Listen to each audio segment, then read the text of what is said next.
Okay, are you ready for the story?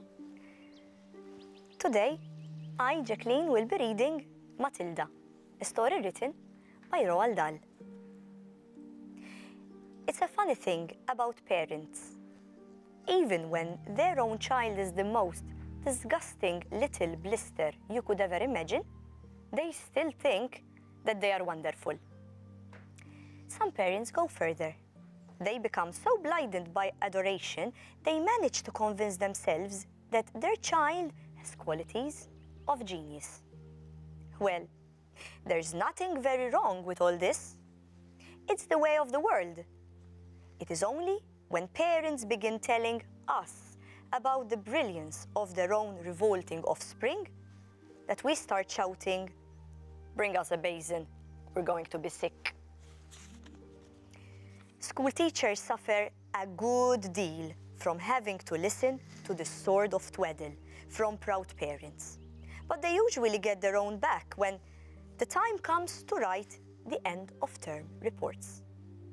If I were a teacher, I would cook up some real scorchers for the children of doting parents. "Your son, Maximilian," I would write, "is a total washout. I hope you have a family business you can push him into when he leaves school, because he sure as heck won't get a job anywhere else." Or, if I were feeling lyrical that day, I might write, "It is a curious truth that grasshoppers have their hearing organs in the sides of the abdomen. Judging by what your daughter Vanessa has learned this term, the fact alone is more interesting than anything I have taught her in the classroom." I might even delve deeper into natural history and say, "The periodical cicada spent 6 years as a grub underground and no more than 6 days as a free creature of sunlight and air. Your son Wilfred has spent 6 years as a grub in the school." And we are still waiting for him to emerge from the chrysalis. A particularly poisonous little girl might sting me into saying, "Fiona has the same glacial beauty as an iceberg, but unlike the iceberg, she has absolutely nothing below the surface." I think I might enjoy writing end-of-term reports for the stinkers in my class, but enough of that. We have to get on.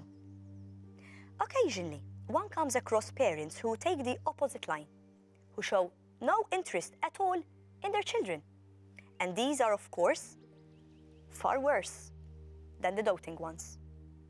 Mr. and Mrs. Wormwood were two such parents. They had a son called Michael and a daughter called Matilda. And the parents looked upon Matilda in particular as nothing more than a scrab.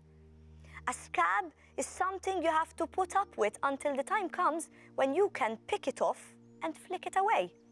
Mr. and Mrs. Wormwood looked forward enormously to the time when they could pick their little daughter off and flick her way, preferably into the next country, or even further than that. How sad. I wonder how Matilda would have felt in the situation. But maybe Matilda is on her way for success.